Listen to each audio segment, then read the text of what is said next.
Enjoy the holiday season with the Ultra Alolan Festivities design. Available on hoodies, notebooks, mugs even. Get one for yourself to wrap up nice and warm, or one for a friend, and links to where you can get your own are in the description below.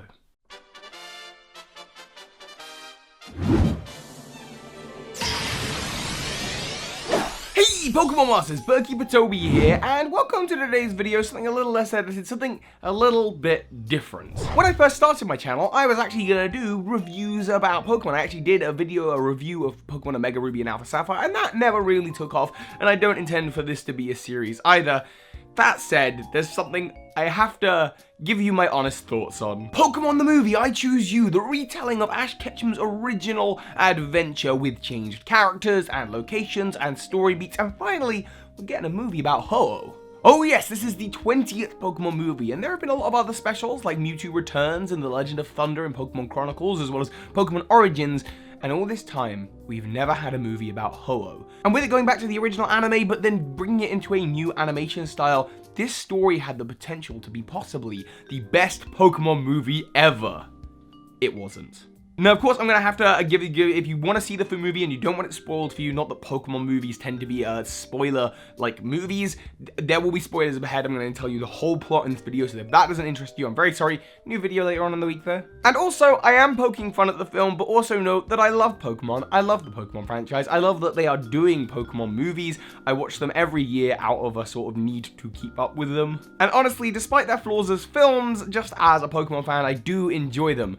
But there were some problems with this one. Oh yes, more than a few. And this isn't based on one viewing. No. I saw this film twice. Once at an early press screening, which I was very kindly invited to by the Pokemon Company, and I'm very sorry if they maybe don't want to invite me from now on based on this. I'm sorry, thank you, I had a really good time and it was really nice seeing you all, but also, the movie, it was a film. And then I saw it again just yesterday as part of the public release. So, what were my problems with this film?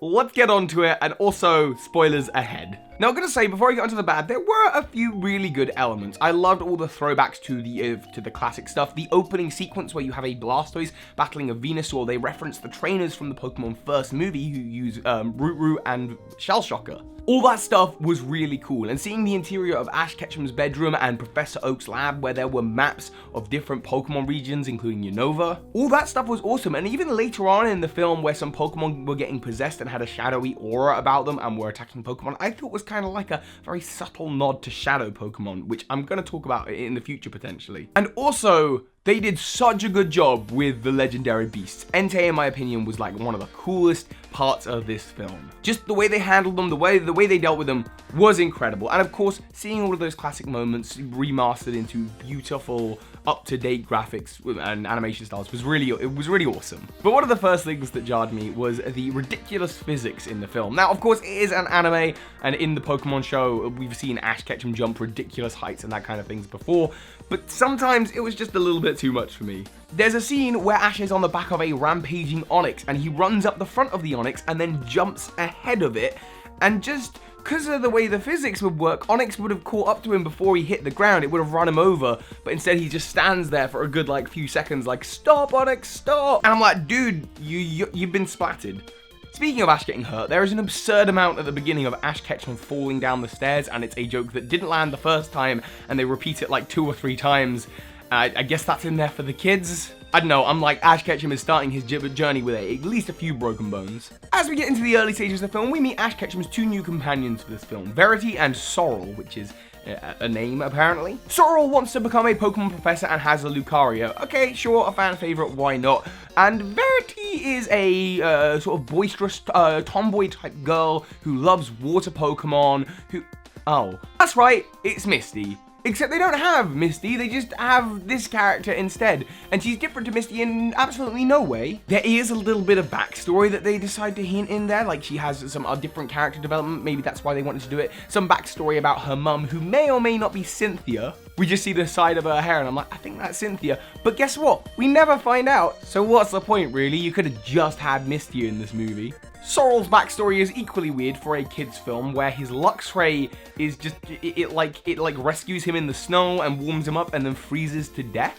And that's just a scene in this movie, and it's like so out of place because the rest of the movie is so like kid friendly, and it's like, whoa, what? Luxray be dead? Poor Luxray. Anyway, as we're introduced to these characters, Ash Ketchum is in a Pokemon Center, and he's talking to his mum on the phone, and we cut away from that conversation just as his mum starts talking about Ash's dad. She goes, "You never call me, you're as bad as your father." But that gets drowned out as we watch some shot with Pikachu and Ivysaur, and it's like, come on, stop, Pokemon, stop. And another one of the, I guess, small gripes that I have with the film, this is that we're still in the very tame area, is that as we go through Ash's journey, it replicates some of the other scenes, and I saw Ace Trainer Liam's review on this film, and he talked about the Bye Bye Butterfree sequence that they had. Ash catches a Caterpie, evolves into a Metapod, evolves into a Butterfree, and really, it adds absolutely nothing to the plot of the movie. They just threw it in there for the sake of it, and it didn't even have the same emotional impact. I believe I giggled both times, because Butterfree's just like, yeah, the thing is, Ash, I'd really love to travel with you, but there's this girl, and she's really cute, and Ash is like, dude, I don't want you to leave, you're not like bros, man. And Butterfree's just like, yeah, the thing is, you don't look as good as her, and just leaves, and that's like, it doesn't have emotional impact, I just giggle. Anyway, like I say, all that stuff is minor stuff. The really dumb stuff starts happening when we meet our rival of this film. A character whose name is Cross, because he has a cross on his head, and he's cross. Like, really on the nose there. And just in case it hadn't worked out, he's evil. He has a Lycanroc Midnight form that looks like it's just ready to attack at all times. In fact, later on in the film, that same Lycanroc bites his arm, which he enjoys way too much. And he's just like, it's okay, Lycanroc, you used to bite me like this all the time. And it's like, hang on, it's a Lycanroc biting your arm. You don't have an arm now, Cross. To which he would respond with one of the beautiful insults he makes in the film, which is, anyone who's weak is trash, and people weaker than that are the trash of trash. I guess that's like the best insult you can come up with if your name is Cross. Anyway, while I've praised the film for its handling of Entei, its handling of Suicune was okay, and then Raikou, as always, Raikou gets the short end of the stick. Raikou shows up for precisely 3 seconds where they go, look, it's a Raikou!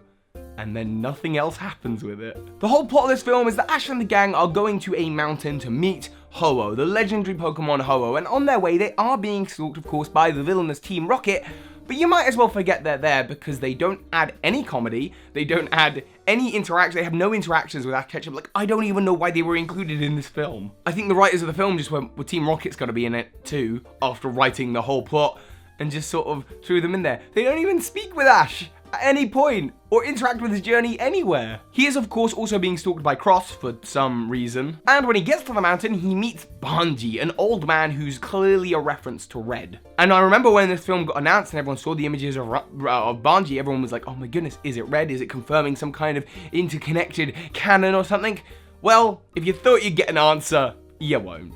Instead, he simply proceeds to sniff the travelers because, you know, this old man thinks it's okay to sniff children that you meet in the street. And he's like, you smell of the rainbow wing. Well, I will have to take you to the mountain to meet Ho-Oh. Because, you know, I guess he's just really into Ho-Oh. By the way, he adds nothing. He's supposed to be this Pokemon researcher who knows a lot about Pokemon. Along the way, Ash is also getting stalked by the Pokemon Marshadow. And Banji, who's supposed to know so much about legendary Pokemon, is like, oh, well, Marshadow's just here to watch and to not interact. And 5 minutes later, Marshadow is like the main villain of the film, and he's like, oh no, don't let Marshadow touch the rainbow wing. And it's like, why didn't you warn us? And as we get into the climactic battle of the scene, Ash is taking on Marshadow and the shadow Pokemon that it's taking control of, and Ash loses. There's a big explosion, and Ash Ketchum begins to fade away. Fade, because it's okay seeing a Luxray freeze to death, but not to see Ash Ketchum, like, you know, die in an explosion. Instead, he begins to fade for absolutely no reason. As we get to this climactic moment of the film, you begin to realize that one of the perks of this film is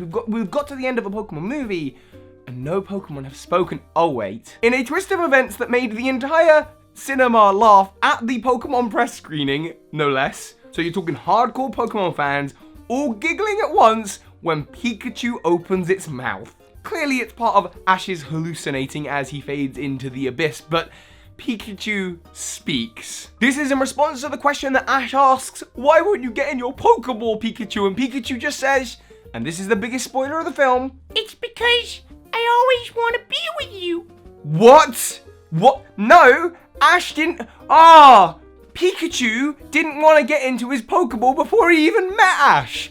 What does that make any sense? Why did they think that was a good idea? Anyway, Ash fades away and dies in a trope that they've copied since the first Pokemon movie, except this time it's not the Tears of Life that bring him back. In fact, there's no reasonable explanation for why he came back. He wakes up in this, I guess, afterlife place and is, by the way, really happy about it. Like, he's ecstatic about it. He starts running and he's like, oh yeah, I'm dead now. This is great. And then this big portal opens up for no reason. Pikachu jumps through it into the afterlife. So Pikachu's like, well, if there's no point in me living either. And then we don't actually see how they get out or what happened. I assume they met Dumbledore and Dumbledore was like, you're not done yet, because they just appear back to life for no reason. All this time, by the way, Marshadow was holding the Rainbow Wing and achieving its goal. Like, it killed Ash, so I don't know what more it really wanted. But for some reason, the dumb Rainbow Wing just fades away for no reason, and then it fades back into Ash's hand.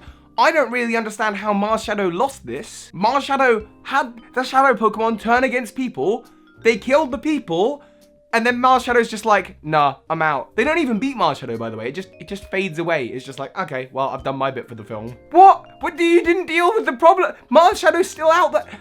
Oh, okay. But you know what? It's fine, because we watched the whole movie hearing about how Ash would finally get to meet Ho-Oh. We've waited so long to see a Ho-Oh movie, to see Ho-Oh in action. We didn't get it with the movie 2000 where we thought we would get Ho-Oh versus Lugia. No, now we get that Ho-Oh battle. Oh yes, we're on the top of the mountain. Ash has his Rainbow Wing. He takes it to the mountain. And as he says, Pikachu, I choose you to battle Ho-Oh. The scene ends and it cuts away. And the next thing we hear is him going to the Pokemon Center going, I just had a battle with Ho-Oh. Why didn't I get to see that? But why? Well, clearly it was underwhelming because Nurse Joy just replies, that's nice. Like everyone has a battle with Ho-Oh all the time. Oh, what a bad ending. Why? Why didn't we see the one thing that you've spent the whole adventure doing? You were gonna go to the mountain to meet Ho-Oh, to battle Ho-Oh. We don't get to see that fight. And there you go. It's not a review, it's just a rant, really. When compared to the other Pokemon films, I'm obviously nostalgic for the films that I watched when I was younger. Pokemon movies 1 through 5 were the ones that I were like, yeah, they were incredible. And I have watched every Pokemon movie. I watched them every single year that they come out. I did enjoy the Lucario movie. I thought the Zoroark one was okay. I think possibly the worst one was the Kyurem and the Swords of Justice movie. I'll talk about that. I did think the Hoopa movie was particularly bad, I guess. And this movie is by no means the worst. In fact, if you are a Pokemon fan, I absolutely recommend you go and see it. There are so many references to older things. Little nods to other parts of the Pokemon world, and I personally love it, and I hope that the Pokemon Company keep on going in this direction of retelling older stories in new ways. I do like the fact that they replaced the old companions with new companions. I just wish that they hadn't replaced Misty with a character who is Misty, just with a different name. Made no sense. And honestly, I did have a lot of fun watching this movie. It was definitely something different, so I hope they keep going this kind of direction. But anyway, you're gonna have to let me know your thoughts of the movie in the comments section.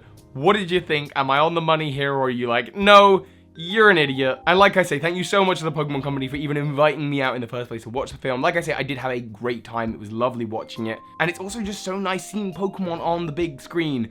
So that was lovely. And also, I got my I Choose You Pikachu promo card, so that's nice. So please, yeah, comment on this video. Let me know what you think. Sorry for a less edited and kind of different video. New video later on this week. So hi, Pokemon Masters. A special thank you to my patrons of the month who allow me to make videos like this one. A special shout out to the big patrons of the month, Braylinn and Andros Lee, as well as the Poke Myth, Dominik Weidner. Thank you. This is Ash Ketchum. You just watched a video by Birdkeeper Toby. That makes you a Pokemon Master.